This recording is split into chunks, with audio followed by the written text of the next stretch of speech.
Hey, hi everyone. We'll wait for a couple more minutes. I guess people are still joining. So we'll start the webinar in 2 to 3 minutes.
We'll wait for a couple more minutes. I guess people are still joining.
I guess we can start now. Good evening, everyone. Thank you all for joining the webinar. So today is the fourth edition of Tech Thursday webinar series, and the topic of today's session is on Microsoft Entra suite. And the presenter is Ayman Ansari, Solution Sales Expert at Noventiq. So we have enabled Q&A session, and you may ask your questions in the chat box. It will be addressed at the end of the webinar. Moving forward to Ayman, please take it forward. Hi, thank you, Chetan. Hello, everyone. Thank you for joining. And about something about myself, I'm based out of Mumbai. I help customers design their cybersecurity architecture, understand the gaps in their infrastructure, you know, tell them what's best, what's not. How can they move from legacy way of working to more modern ways of working, infrastructure, applications, databases, right? Securing the data, protecting the data from leakage, from threats, governing them. Into in all, I help tune and modernize the cybersecurity posture. Today's topic will be focused on the new offering from Microsoft Entra, which is the suite. They already had a lot of solutions, so it's probably a lot of value add on top of the existing offerings, and new capabilities got added which were earlier missing. Okay, we'll be looking into it in detail in the upcoming slides. So let's understand what's new in Microsoft Entra. And before that, what we do at Noventiq, what is Noventiq, what it offers. So we are a global leader in digital transformation and cybersecurity. We've been in the Indian market for more than 9 years, 10 years now. Globally, more than 25, 26. Headquartered in London, we are operational in 60 countries. We did a lot of acquisitions recently to improve our arsenal, improve the length and breadth of solutions that we offer geographically. And we have 6,000 employees who are bifurcated into the sales, pre-sales, post-sales, deployment, support, managed services, who can help customers migrate, start from scratch, take them from cable to cloud, and help you with all types of application level modernizations, databases, cloud journeys, or maybe just data center migrations, securing your endpoints, your IoT environments, your manufacturing plants. You might have PLC SCADAs over there. If you're completely on-prem, we can help you move to the cloud, become hybrid, take the next step in managing your devices, managing your servers, managing your identities. And we have built our own IPs as well, which assists customers in the day-to-day operations, which are very easy to manage and implement. Also, most of them are developed on SharePoint, which most of y'all use. Y'all have M365 licenses, so y'all can make use of those IPs, or I would say one-time uh, deployment projects which actually run on SharePoint and integrate with your teams using Power Platform. And you can do wonders of automation, create a lot of different applications for daily usage. We are a leading Microsoft partner. I would say the largest selling partner.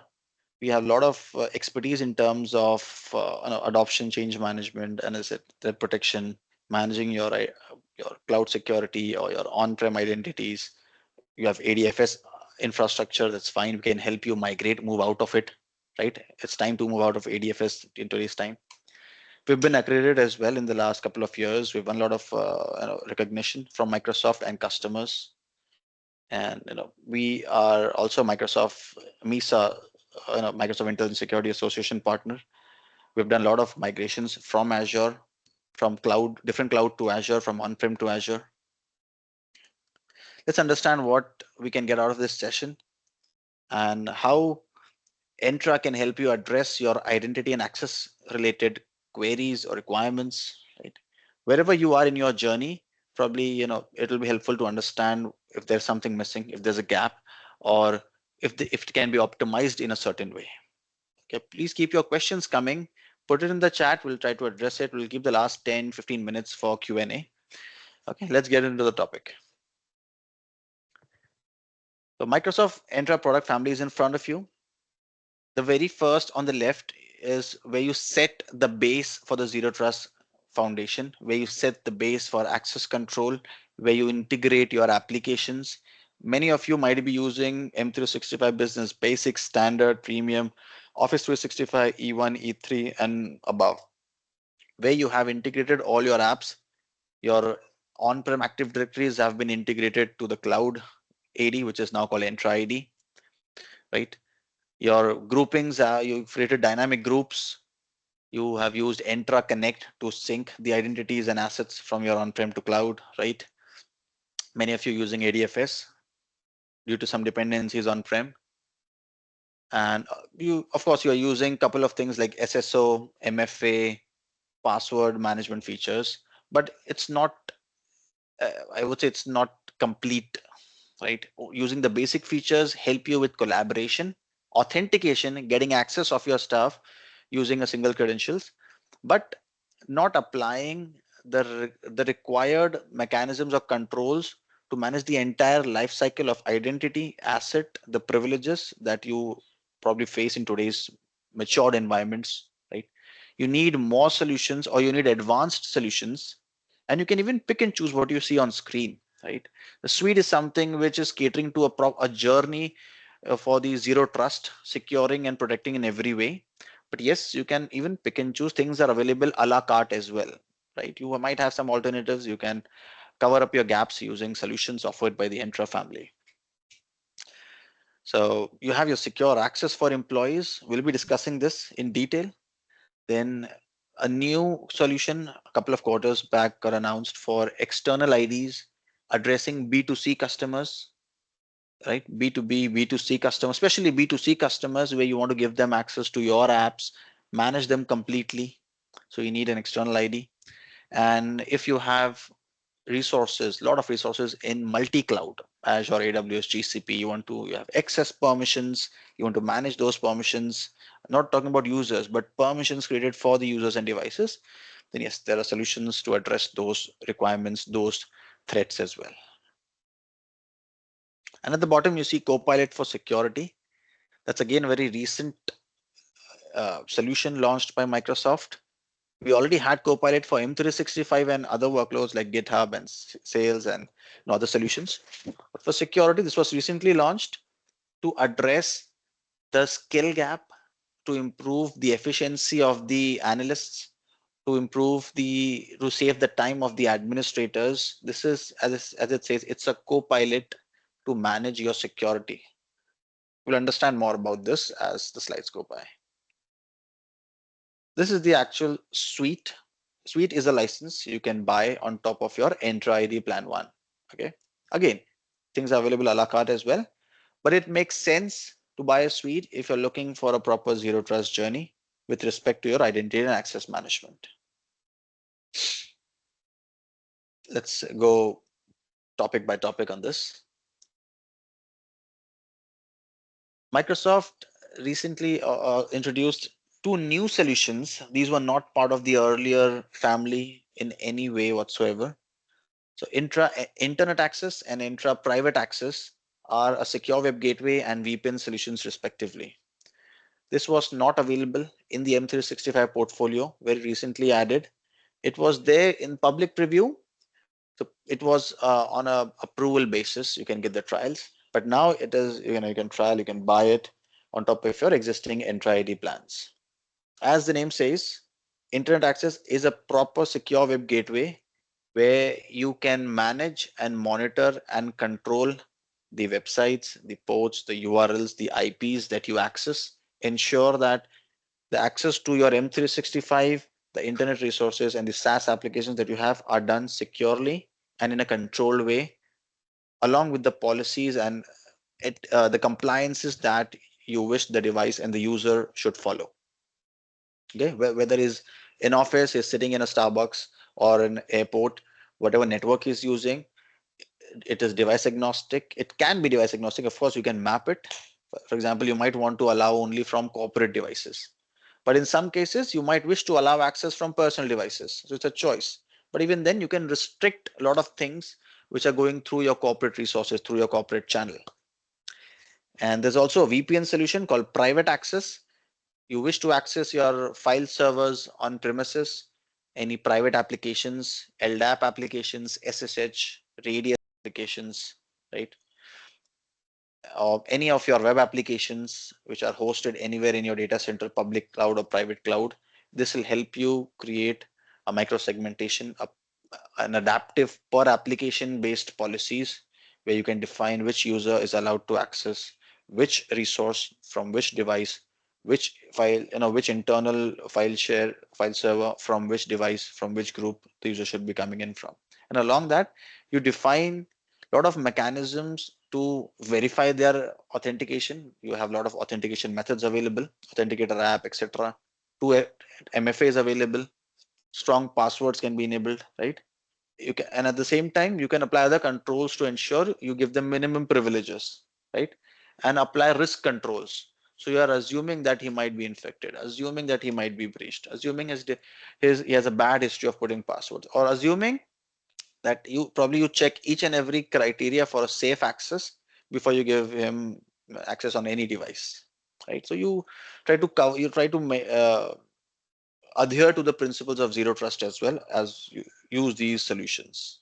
Again, these are identity specific solutions. These are identity centric solutions. They understand the users. Are they hybrid? Are they cloud users, right? Have they been synced from on-prem to AD, or were they created directly in Entra AD in the Azure AD in the cloud? And you need a connector on your device to enable this, to use this solution, right? If you have a connector on your laptop, you can connect back to the file server, or the internet access, that is a secure web gateway, can be utilized for that device. Of course, we can make it a mandate for systems to have that connector, and only then you get access. It's a proper VPN solution, a proper secure web gateway solution. It was not there earlier, fairly new. So trials are available. Let us know if are trying to sort of uh, go getting your point solutions working together, or maybe there's a challenge somewhere with respect to addressing the web filtering or the web access that is being done through your devices or personal devices. How is it?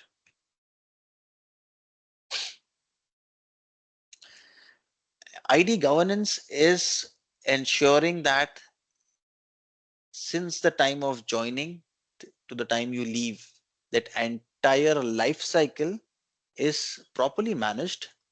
In some places, things are automated for you, right? For example, the when you commit to a company that will be joining, HR creates your identity in your HRMS solution like Success Factors or Darwin Box, and accordingly, it will be provisioned in the Entra ID.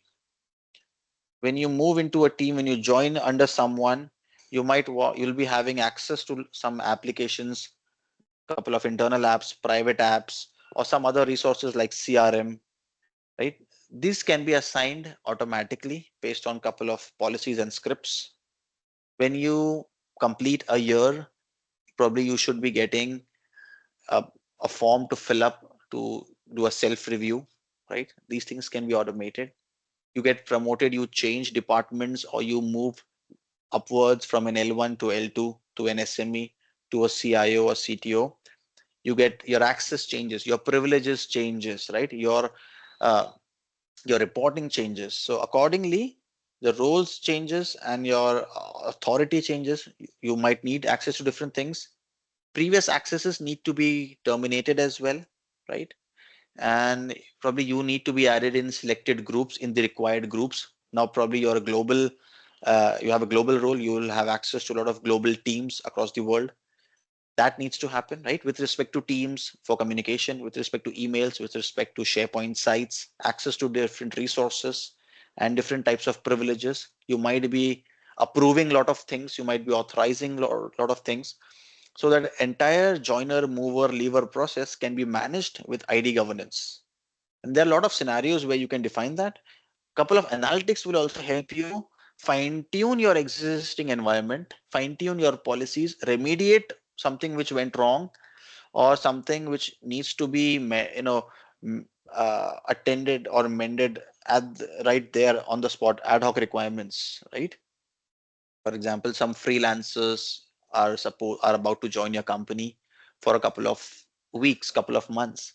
You might want to manage their life cycle as well for that duration, right? Right things given to them at the right time, removed at the right time. People should be notified at the right time. Managers to be notified at the right time. So this will tell you your guest users in your Entra ID, who are the privileged roles, what applications are being accessed and governed by the solution.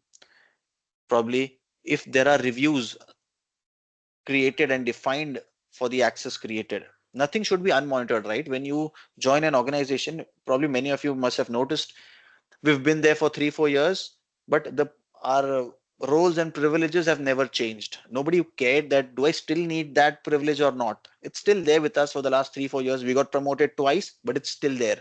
Maybe I don't need what I have access to in 2019. I don't need that right now. Who's going to monitor that? So this solution helps you define access reviews as well. Someone will review your access at the end of the year, mid-year, quarterly. You can keep it the way you want. If you're in academics, it's good to review your access at the end of the academic year, or probably in our case, financial year, right? December's or April's are a good time to do that. And you can also do segregation of duties.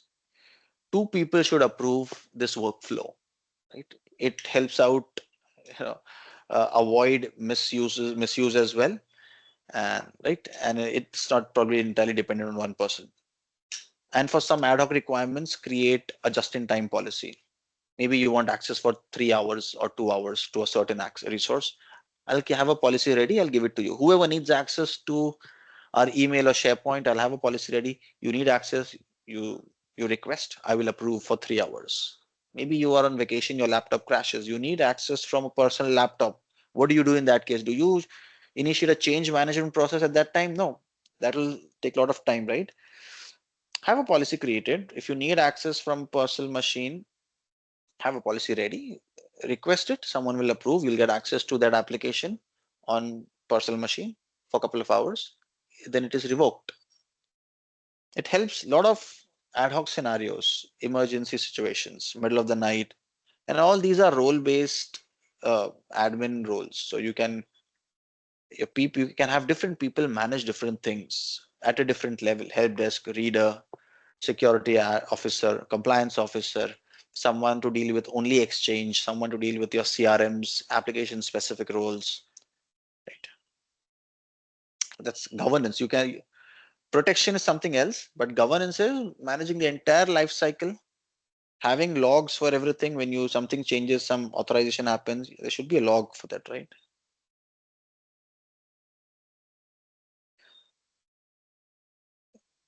And also protecting the access that is granted to you. Every day we log into our applications. Every day the risk changes. Today, you all logged into this particular system from a personal machine, corporate machine. It's fine, but your corporate applications, you might, some of you might also be allowed to access from personal machines. People with M365 business basic or standard do not have the controls where you can bind your corporate device. So you are free to access from personal device or device of your choice, where the risk increases. The risk is also there in corporate devices. When one of you sits in a Starbucks or use free Wi-Fi, the risk increases. Right? If you use a Tor browser, maybe you're using a Mexican IP address, which is not recommended. Your company doesn't do business in Mexico or any South American country, the risk increases. Or if you're using a blacklisted IP, or you're at someone's home, you're using a Wi-Fi, maybe it is blacklisted. That ISP is blacklisted. So the risk increases. Now, when you access, there should be a solution to understand the risk associated with the access. Even a user who has a bad history of putting wrong passwords poses a risk, right? Someone might be brute forcing at that moment. You should be able to understand. And if someone is using an infected device, that is a risk, right? If you have, let's say you have a Kaspersky antivirus or any random antivirus, it is showing your device is infected. Will it your solution should be able to block access to applications or isolate your environments when the risk increases, or do something at least. Over here, if the risk increases, you may want to block the access. That's very simple option. Or maybe enforce MFA if the risk is medium, right? That's a very good thing. Or third, if the risk is high, force a password reset. The best thing, right? You verify in a very clear way that the person is who it is claiming to be. And this solution tells you how many attacks were blocked, how many users were protected using this policy, time to time across the month, and how much time it took to remediate, and who are the high risk, medium risk, and low risk users in your organization. It will tell you some analytics. If these are repeated offenders, probably you need to educate them. Okay, sir, you are posing a risk. You are continuously doing or accessing our resources from unauthorized devices, unauthorized IPs, blacklisted IPs. You're using a free Wi-Fi. It's not a secured network. You go out, you're out of office, but at least you should take care that your devices are always clean and clear and sanitized.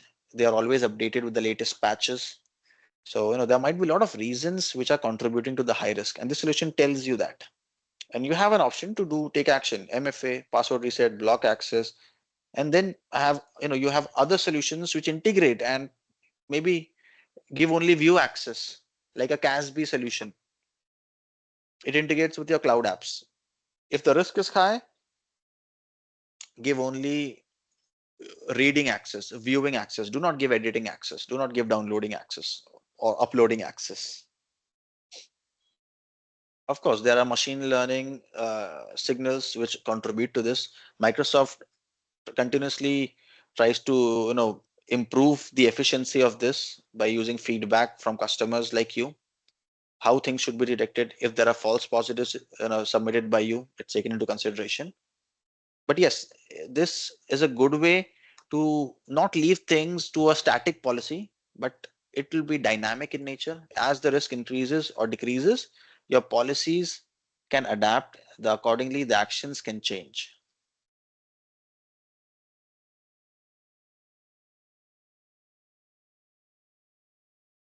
This is what I'm talking about. Whenever you log in, you are checked for which group roles you are in, what apps you are accessing, what type of data it is. Are you using a compliant device? Are you using a domain joined device? If not domain joined, is it a compliant device? What risk is associated with the device, the sign in? What is the geolocation, the IP address, and what kind of network it is? And accordingly, you do all these things. Meant for internet access, for on-prem access, any M365 apps, anything in your data center, anything on Azure, AWS, GCP, file servers, etc.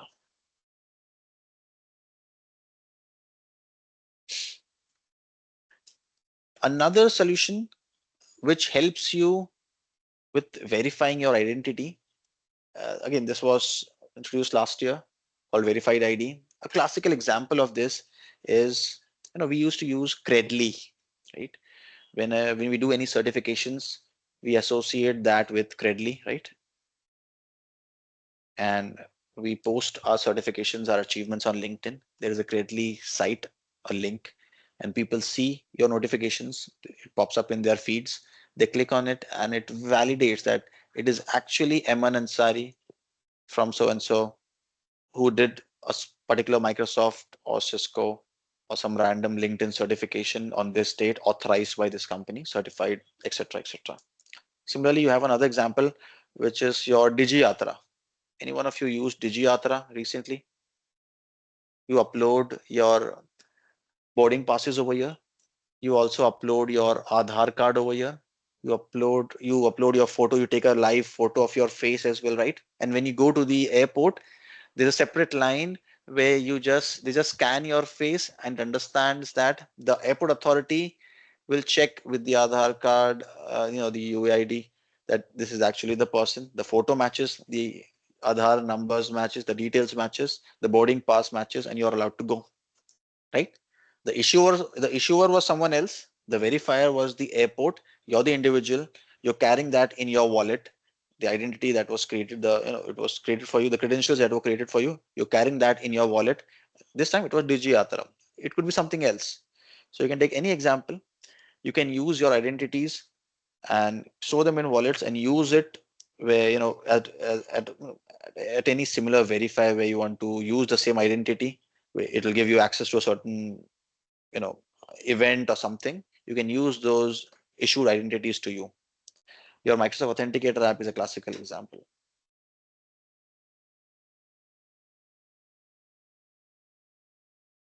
The zero trust journey in its entirety starts with identity, but it does not end there. It has many other components. If someone tells you you secured your what I just covered, your company is following zero trust, adhering to zero trust. No, you need to ensure your endpoints as well, your data, apps, infra, network, wherever they are, you're covering them in every aspect of access, threat, data, the governance. You have complete control. Only then it's a zero trust architecture. But of course, you start with something. So identity is the base where you start with things, because that is used to access, that is used to create something, that is used to, you know, assign the roles and everything. Everything comes later. And when you start with identity access management and the governance and the other components, that's what you do. Starting from the left, you identify your risky users, right? You deploy a passwordless approach. You define the access policies. You ensure that Entra ID is the single source of truth, the single identity provider. Everything authenticates via that. You should not be having applications which use separate credentials, right? Every application in your organization should use one identity provider. Only then you'll get complete SSO, right? You should have visibility over the risk assigned to each user and device. If you have visibility, you'll be able to apply controls. Then you should be conducting a review about the entitlements to you. The access given to you should be monitored. There should be segregation of duties. There should be policies for ad hoc requirements for access just in time. As I said, you need to define a workflow. Who approved the access to you? Who will review it? Will it end automatically or someone needs to terminate it? Who can renew it? How can you renew it? Those processes should be clearly defined to have the least privilege principle followed, right? You protect your web traffic through for malicious websites via ports, IPs, protocols, web filtering. For reverse access into your premises, do microsegmentation of your apps, resources, file servers, etc. the way you want it. Adaptive access is available. The policies adapt based on risk, based on the type of resource you're accessing. It can adapt to the action that is to be applied to the policy. You can replace your legacy VPNs over here. You can replace your proxy solutions over here. And at the last, you govern everything. Right at the time you join, you move, you leave the organization, the entire life cycle should be monitored. I would say not monitored, should be automated, should be governed by the right people, should be logged, should be auditable, and should be made easy for the admins and the users both. And then there are other solutions which contribute to this as well. So you can improve the detections, the protections, and the response capabilities if you have feeds coming in from your CASB solutions because they integrate with your applications directly. It's an API integration. And if you have identity protection solutions for your domain controllers, right? Signals coming in from your domain controllers on the on-prem, modifications, privileged roles getting assigned, anything anomalous, this should be reported, this should be synced to the Entra ID. So the the correlations will improve, the action taking capability will improve, the response mechanisms will improve, the analytics will improve. But that's how you start from left to right.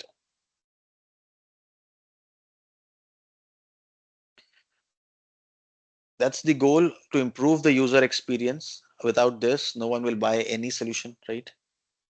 You should be having a single portal as a user to see all your applications in one tile, in one tab, one portal.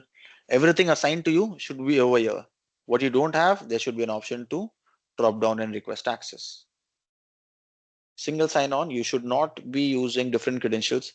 When you log into your laptop, you should be allowed and permitted to use the other applications. MFA can be applied based on sensitivity, based on context, but single sign-on should be available because it makes the job easy, makes life easy. You don't really like putting passwords 10 times a day, right? No one likes it.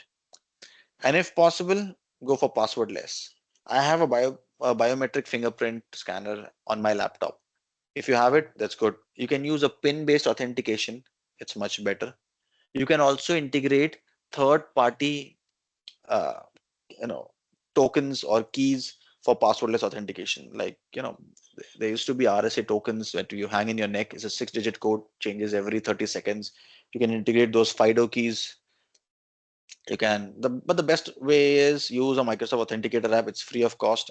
We all are very tech savvy in terms of mobile usage, so we know how to use, how to install, how to make the best use of it. Very easy to use. And something called adaptive authentication.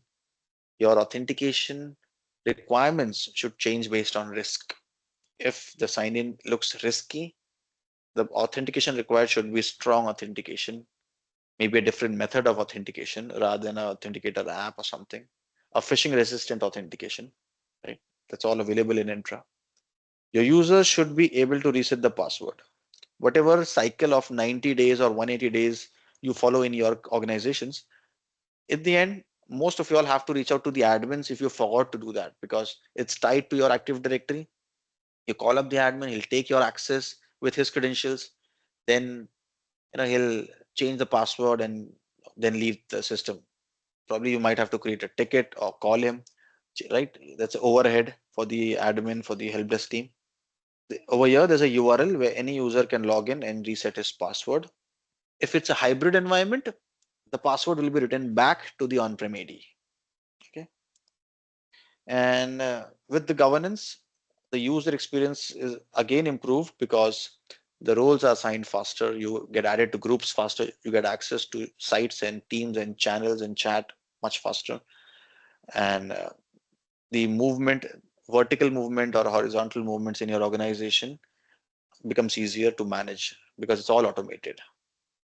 And as a solution, as an offering, it offers 99.99% SLA, so it's always up, and also comes with fault tolerance. So assuming that 0.01% you face it today, there is a fault tolerance of already created in Entra in the cloud wherever your tenant is. There's a backup service running for the Entra. It will authenticate over there. In case that also goes down, there is a fault tolerance which will help you if you have authenticated within the last 3 days with the credentials, and if that has not changed, you can still be able to authenticate to your device, to your applications. So there's fault tolerance along with the SLA that is given. Not only the user, but the admin experience should also be improved. Microsoft also introduced Copilot for security, which helps you improve the response times, analyzing time, simplify what looks complex, and it enables an L1 or L0 engineer to do the job of an L2 or L3 because it makes those complex jargons and converts it into simple English sentences with guidance stepwise, what to do, what not to do. Yes, it will not take action unless you automate it using some solution, but because it's co-pilot, it's not a pilot. It helps you do that. It helps you understand it. It guides you proactively and reactively both. Okay. And yes, it takes into account the contextual information, your historical data as well. So when you enable this solution, it learns. With time, the responses improve, they change, they improve. And it takes into consider whatever feeds you connect. So it's not charged per user or device. You connect 50 different feed solutions to this. You may have two different firewalls, IPS, Active Active Directory, NAS servers, or NAC devices, storages, backup solutions, routers, switches, blah blah, any other application server, whatever it is. You connect everything to this. It will help learn, understand the way things are used and managed and operated in your organization. Accordingly, the responses are made more relevant to you with respect to the contextual data. So your ability to investigate improves, troubleshooting improves, and your defining workflows for a couple of things will be AI assisted. I have an example for a summary created by Copilot for investigating a risky user. So these are the details it's going to give you. It was detected with something, you know, maybe this is a unusual activity with unknown patterns. What is the, it'll include a couple of correlation IDs, signatures, the details of the user, what to do. That is important. It will tell you exactly what to do. You go ahead and create this policy because it's not there. There's nothing to stop this user from signing in, even though he's coming in from an infected device. He's logging from a malware infected device or a risky IP address. There is no policy created. So it's telling you to do that. And a couple of reference materials also there. And there are a lot of things that you can do directly from here also. Dismiss it, user compromise, it will block the user, etc. etc.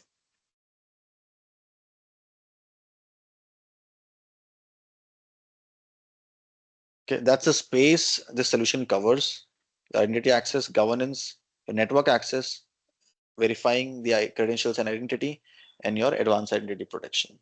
So you can replace couple of legacy solutions and minimize your on-prem connectors and dependencies, improve the efficiency. The cost is of course there.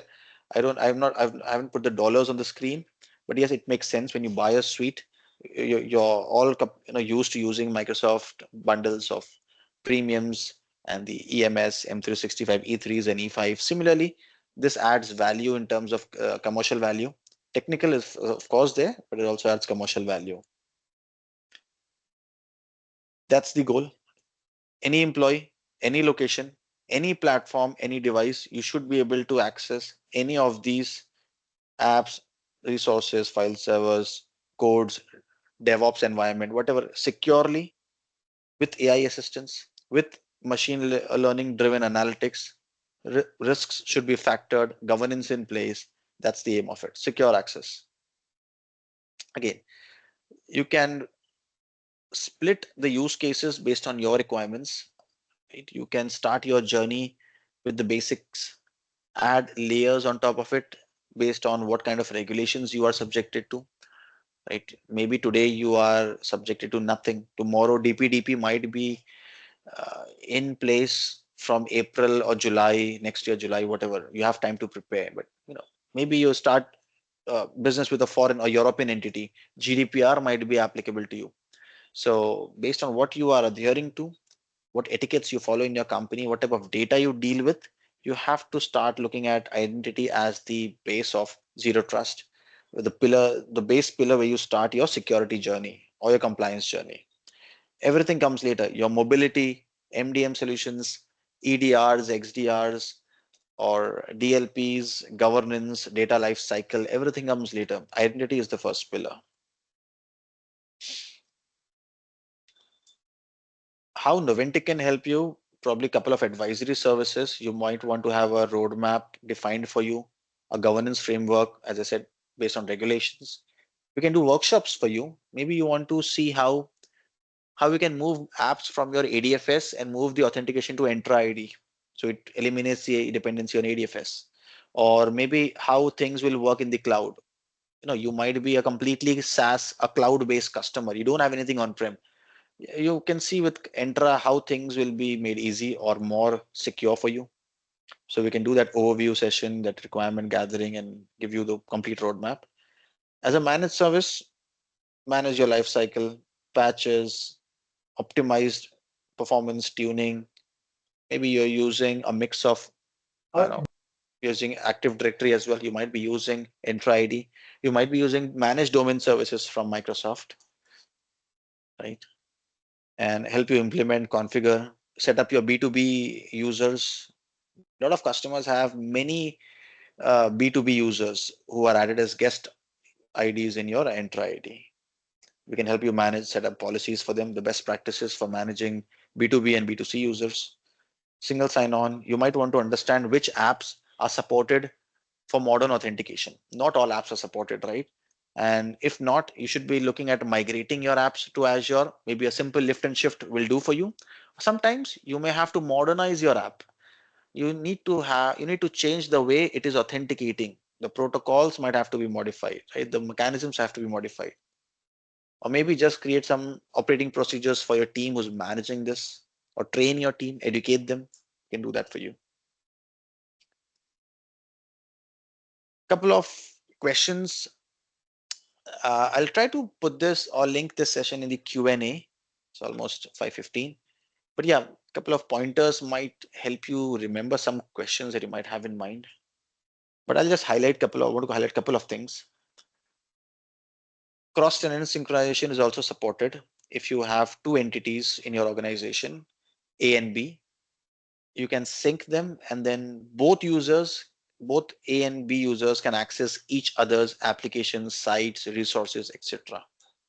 And they'll be treated as guest users. You can do user provisioning from any HRMS application, on-prem or cloud. I mean, SaaS or deployed on-prem, whatever they are. You can use a SCIM protocol to provision users from HRMS to your Active Directory and then eventually sync to your Entra ID. We also follow the same thing. We have an HRMS which is integrated with our Active Directory.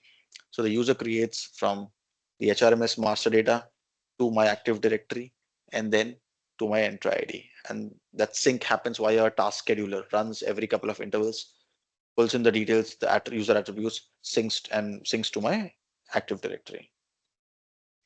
Copilot is available for Entra ID. Copilot is also available for Defenders, for DLPs, for your Intune, for Sentinel, for SIM. Okay. Role-based access control is available. Not everyone should have the same role. the same permissions. There is a risk score as well. So it will also tell you maybe today you are at 54%. To get to 90%, these are the 20 different recommendations you should be remediating. So either you remediate them or accept it as a business risk, acceptable risk. So every one of you, you have a scoring mechanism, a sort of risk quantification in your portals. It will tell you how well you are configured in terms of Microsoft best practices and how you can take it to the next level. I'll open the floor to Q&A. I'll leave this page on in case someone remembers something with his, looking at the screen. Any questions? Chetan, do we have any questions in the chat? No, Ansari. I think we don't have any questions. We'll wait for a couple more minutes. Sure, sure, Uh, sure. Team, you can unmute yourself and you can ask if there is any questions you have. Yes, please. It may be related to anything in M365 Entra. Need not be the suite or the advanced features. You might be a basic or standard user or an E1 or E3 user, or maybe using Exchange online or Exchange on premises, ADFS. Please ask.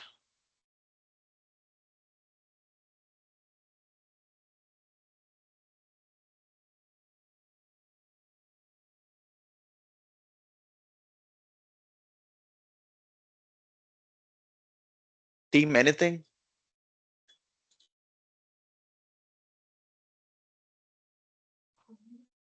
Any Hello. licensing query? Yes, go ahead, please. Hi, Anjali. Rakesh here from Freyer.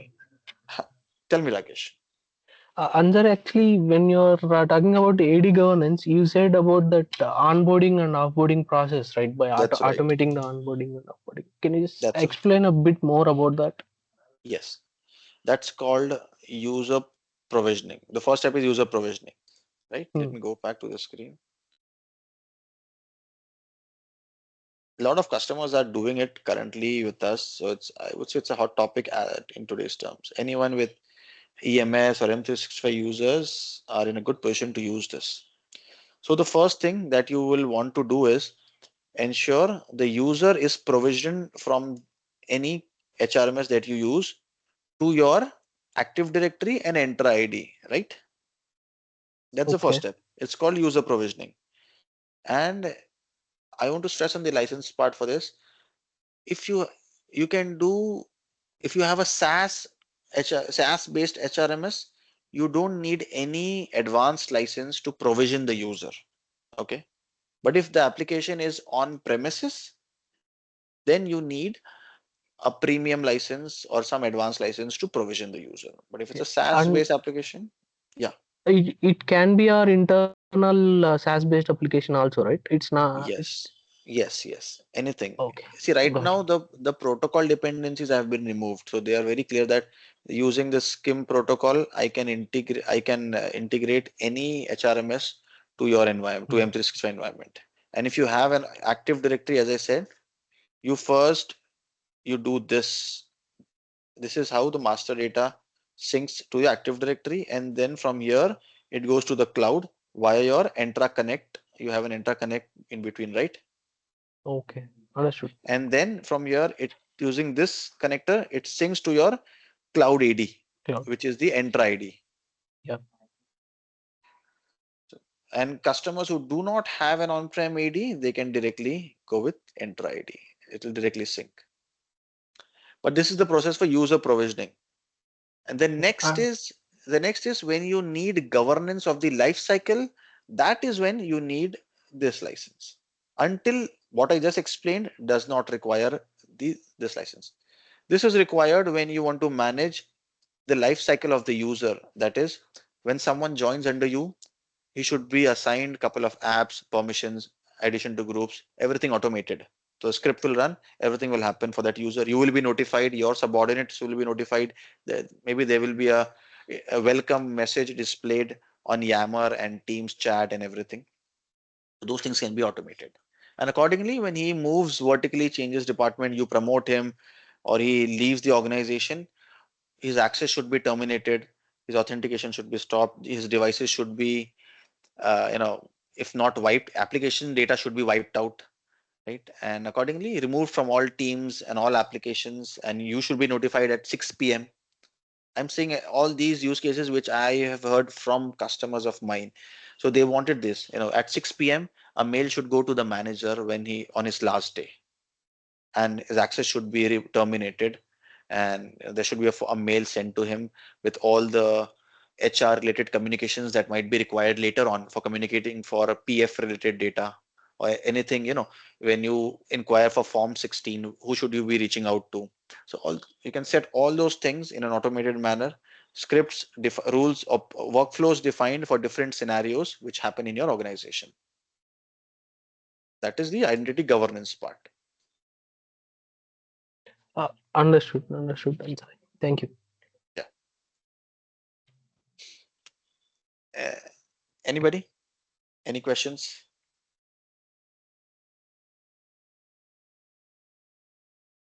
I just want to share one more slide. Let me see. Like, I hope that is available because a lot of you might be at that stage and then you move on from there. So I just want to highlight a couple of things as well. Even in your, even with the basic users, maybe you have some license of Azure, maybe you have a Dynamic 365 or just Intune or just Power Platform, or maybe any business license like basic, standard, premium, you will get these features. Your E1, Office E1 will get these features. So yes, there is a list of integrated apps. You can leverage them for SSO. Beyond this, you will need the premium license. But with this, you can still leverage SSO. You have user provisioning for SaaS apps with the basic licenses. MFA is there, but not a very controlled manner, the basic MFA. There is a smart lockout feature, a self-service password, but only for cloud users, role-based access control. It supports ADFS environments. You can you can select the background images for your sign-in pages, the favicon layout and header footer. The company branding is supported. And you can integrate all your SaaS apps over here. There's no limitation with respect to scaling. You have customers with 80, 90 apps, even in basic and business licenses. Now, this is what you get in the Entra ID, the basic version, the free version, or something that comes with business license or Dynamics Intune Power Platform. Anything beyond this, then you look at the premium plans, what I just explained, plan one, plan two, or the governance or the identity protection, okay, which is part of plan two anyways, or the verifiable ID, or maybe if you want to look at the VPN solution or the secure web gateway solution, internet access and private access. So these are later when you want to move forward in the zero trust journey, when you want to have that access control for your applications. You want to bind your laptops, you want to map IPs, IP ranges, you want to map your physical servers access to some particular user group or device IDs. You want to govern the life cycle. You want to create digital wallets for verifying the identity for different scenarios.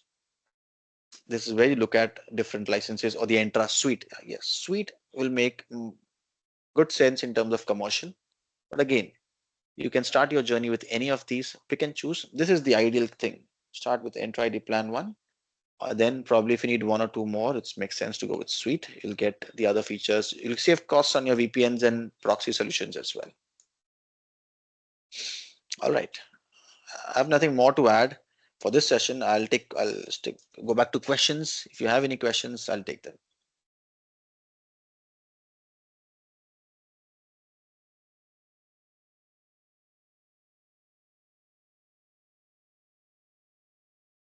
Yeah, that is your goal. That should be the goal for everyone. Any questions, guys?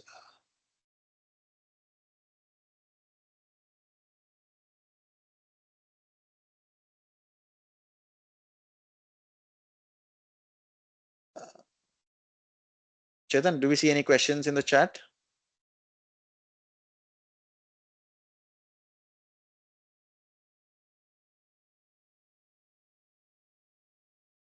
If not, then we'll wind up the session in the No, next two Hemant, I think that minutes. is it. All right then. I'll give the minutes back to you guys. You have a nice weekend. You can scan this code. There's a forms link where you can put in your queries as well. This will help us to reach out to you for addressing that query as well. And we do these type of webinars every other week, bi-weekly, sometimes monthly, for different technologies: on-prem things, cloud, AWS, DevOps, ITSM tools, our own intellectual properties, or creating some applications on SharePoint Power Platform. So a lot of things are planned. It will be, this will keep on happening every other month or bi-weekly as well. We'll try to keep it more often. So please leave your feedback, what how it was, how we can improve this, and if you probably want to look at something else. So there are a lot of options which you can select from. Maybe you're interested in a backup solution. It's a good platform to learn or start the learning, right? You'll get content. There'll be different speakers. I won't be there. I focus on the Microsoft cybersecurity solutions in Noventiq. I have my colleagues who will deliver the other sessions for Azure, for GCP, for databases, for infra. And based on your feedbacks, we can prepone some sessions based on feedback, based on if more people want backup, we'll try to prepone it. We'll reschedule the upcoming sessions to maybe based on requirement. Yes. Thanks, Simon. Thanks for the wonderful session today. Indeed, it was very insightful. And Thank you, thank team. you, one Thank and you, all, for everyone, for joining. joining. Thanks, Chetan. Have a nice day, guys. Bye bye. Thank you. Thank you all. Happy Thank weekend, you. everyone. Yeah. Have a nice weekend. Thank you. Same to you. Thank you all.